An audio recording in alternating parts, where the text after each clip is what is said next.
just moments away from having it happen. And there it is. He has done it. Just to enjoy and reflect on what a week it's been. But here comes Shakur Stevenson.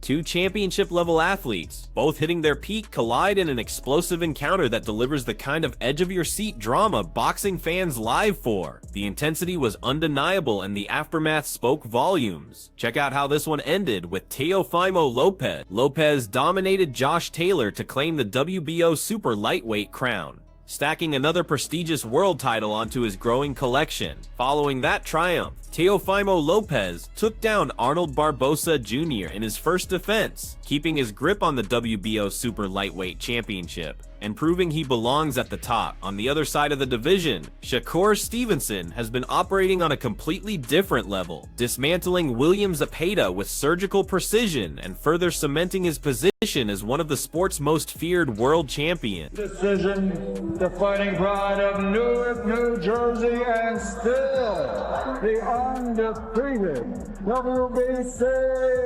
lightweight champion of the world. During Teofimo's preparation phase, Shakur Stevenson was grinding hard with none other than Terrence Crawford watching over every session, fine-tuning each movement and perfecting the smallest details to reach absolute fighting condition.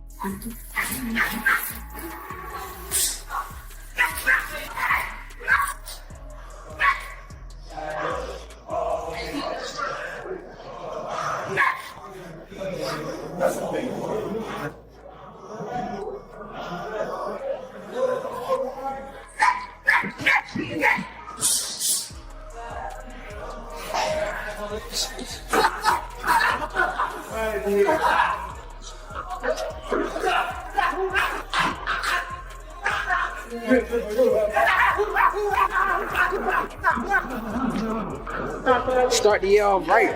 What the fuck going on? We about to take this shit over. The whole family. You know that. Shakur Stevenson works closely with his trainer Ronald Sims, who brings years of expertise to perfect every element from technical fundamentals to fight strategy and physical preparation. Let me so you can point your fingers. I say that's the bad guy. Well, I make you good.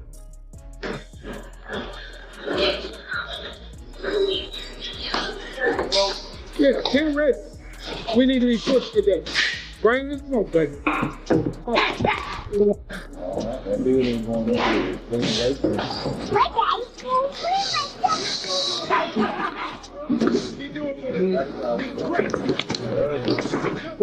Yep, that's right. Yep, that's right.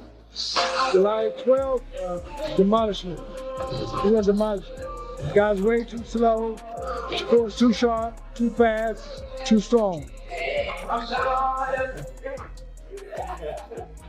At the same time, Teofimo Lopez stays locked in at his training facility, hammering away at his fundamentals while building the strength and tactical knowledge needed for his next challenge. Never settling and always pushing forward.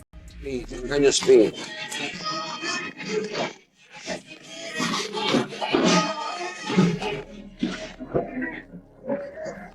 Way more motivated this time, you know what I'm saying? He's got a lot to prove. You know, he's got to defend his Ring Magazine title. You know, he's the best in the division right now, holding the Ring Magazine by beating Josh Taylor. So, you know, we got to go in there and, you know, keep that belt, keep that Ring Magazine.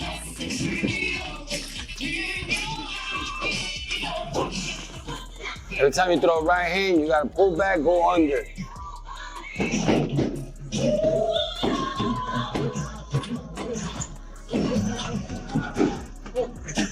It's about motion. The boxing community has been waiting for this exact confrontation between Shakur Stevenson and Teofimo Lopez.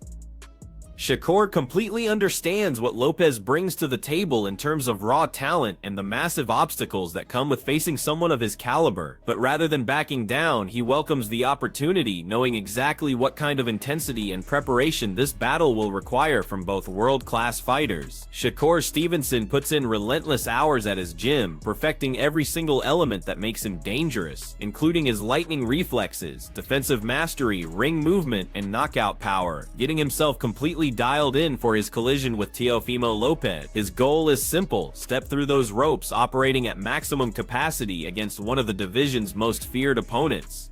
Boots Ennis recently sent a serious message directly to Teofimo Lopez about exactly how lethal Shakur Stevenson can be inside that ring. I think Teo the truth, bro. I think that me and him came up together.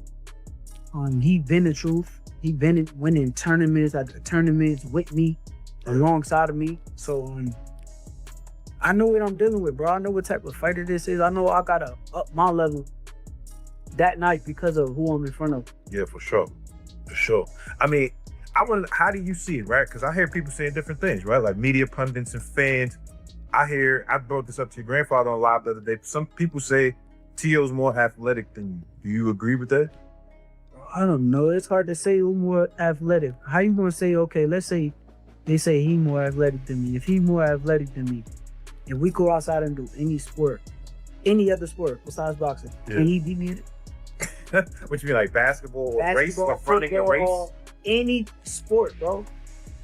Is he more athletic than me? Because, like, how you gonna be more athletic than me? You can't do nothing better than me at any sport. Yeah. I mean, that makes sense. I don't know. I wonder. I don't know. I mean, he's an athletic guy. I don't know. I'm from the trenches, bro. I come from the hood, bro. He comes from where, bro? He say Brooklyn, but he be saying he's from Brooklyn, though. I don't know where he's from. From Florida. Florida? He's probably born in Brooklyn. Yeah. He's from Florida. But I'm just saying, like, where I come from is like the hood. I go outside and play basketball every day. I go outside and play football every day of my life. Yeah. So for him to be like more athletic, okay, cool. That's what y'all call it, but man, I don't know. We'll see you on fight night. How do you envision it? I mean, I'm sure you played it out in your mind a bunch of times already. Me just making a great fighter look average. That's how I see it. Are you gonna fight like the Zepeda way? Because that was the first time we see you fight like that. I can't tell you how I'm gonna fight. I fight different styles for different people.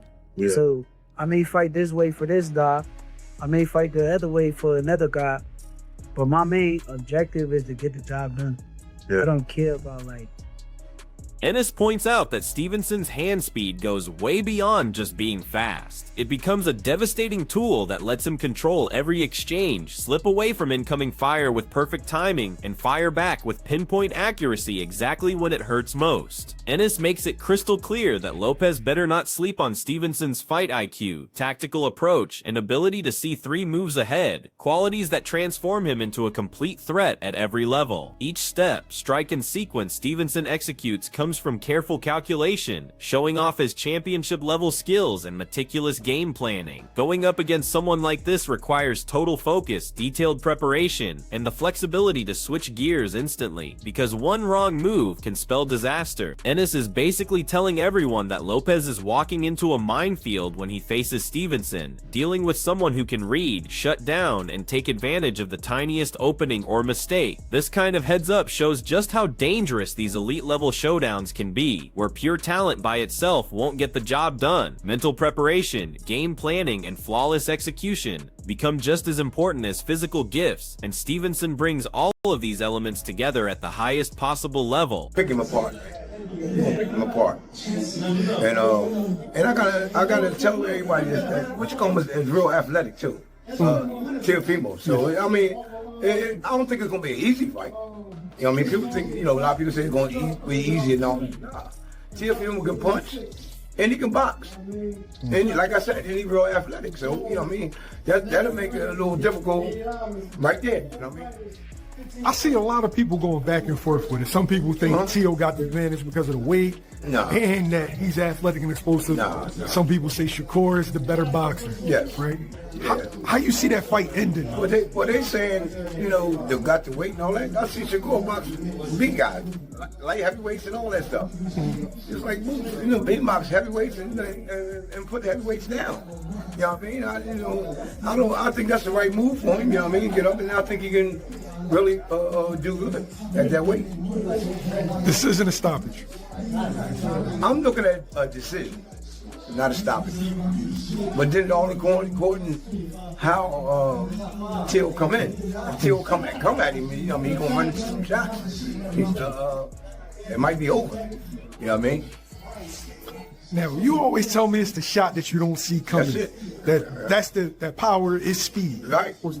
So, could it be a situation where people underestimate Shakur's punching power? Yeah. I think Shakur can punch. You know what I mean? I think he can punch. It's just, like I said, speed is power. You know, them guys, you know, muscle bound guys come in and they tell me, oh, he can punch and all that. Like I just got finished saying, like you just got finished saying, matter of fact. The punch that you don't see knocks him out. And they always say, man, I didn't see that punch coming. That's the one you worry about. I mean, then you got to look at this. Shakur, he got speed. He a technician, man. He know what he's doing, man.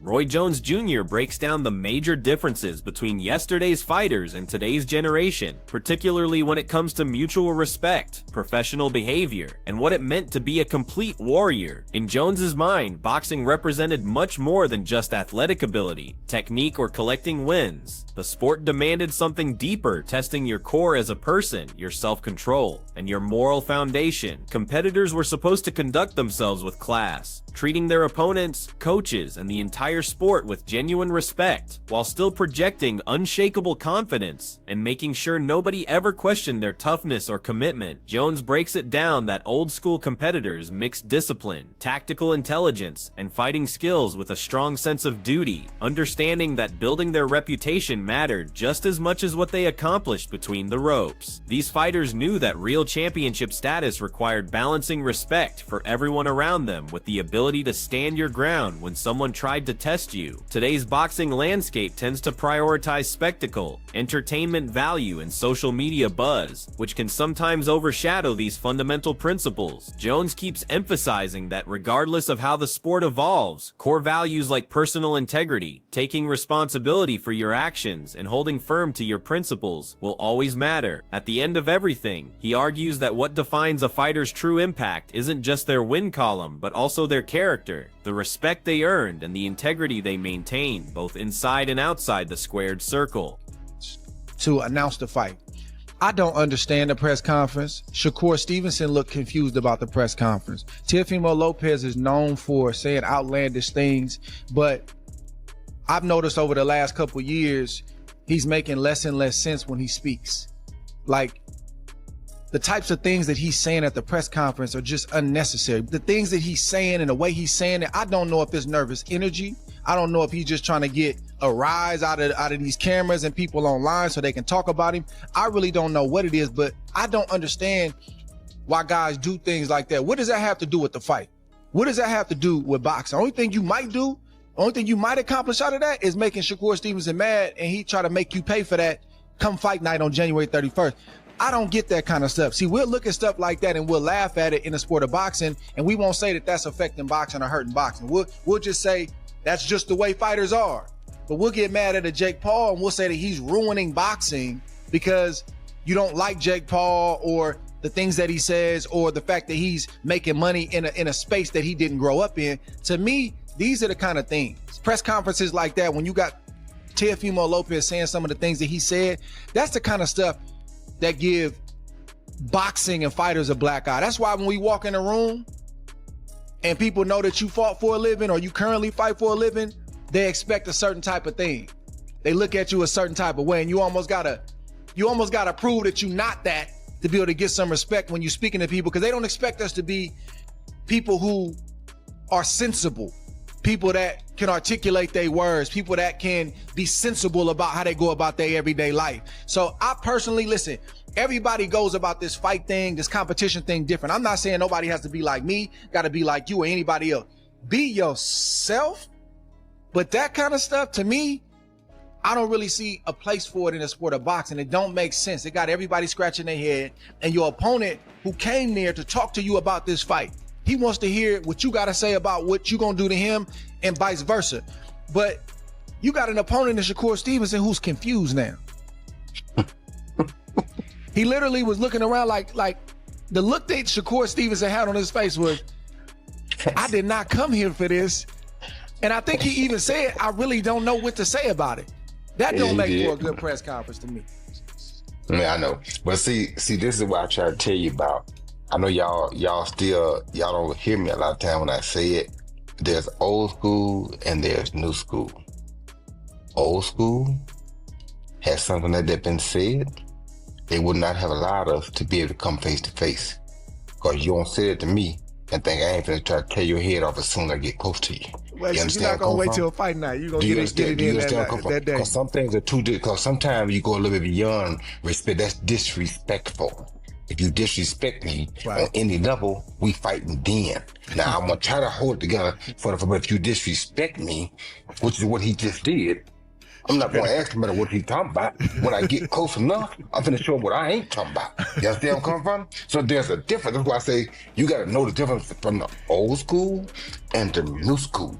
Had he said that in my day, it could not. I would tell him, listen, whatever y'all do, don't let me get close to him. Chris Algieri stresses how crucial it becomes when top-tier fighters step up to face each other, especially when everything is on the line and the danger level is through the roof. In his view, boxing goes far beyond playing it safe, protecting your undefeated status, or hunting for comfortable matchups.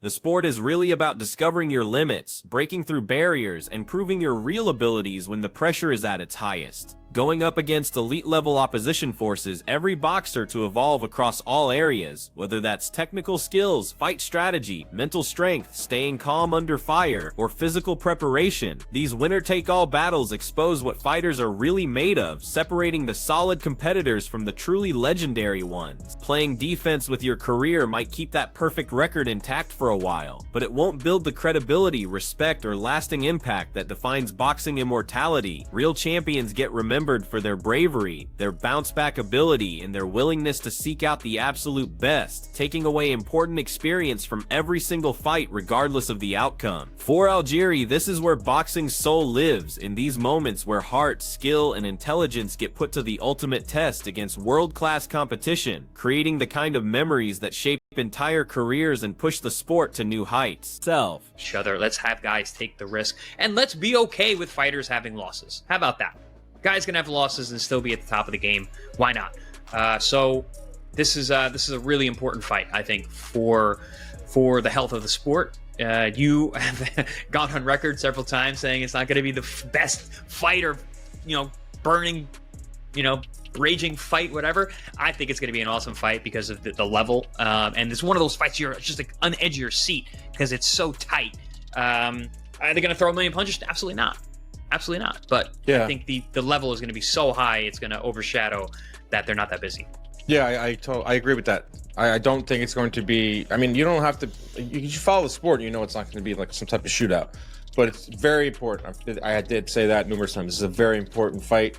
The Shakur wins. I think he belongs in the top 5 to 7 in pound for pound. Shane Mosley emphasized, the final result of any major fight comes down to what each competitor actually brings when they step between those ropes on fight night. In his opinion, elements like punching power, hand speed, composure, and the ability to make adjustments during battle matter way more than any promotional buildup or expert predictions. How well a fighter can study their opponent, switch up their approach in real time, and jump on opportunities when they appear usually decides who gets their hand raised, not just their fame level or promotional push. This viewpoint serves as a reality check for everyone involved that boxing isn't about who talks the loudest or has the most impressive highlight reel. The sport demands technical excellence, strategic thinking, and lightning-fast decision-making that can flip the entire fight in seconds. Proper preparation, self-discipline, and mental toughness become become just as vital as physical tools, and taking any opponent lightly while buying into media hype can backfire badly. Simply put, boxing excellence gets proven through performance and quick thinking once that first bell rings, not through pre-fight expectations or outside noise. What really measures a fighter's greatness is what they deliver in competition, one round at a time.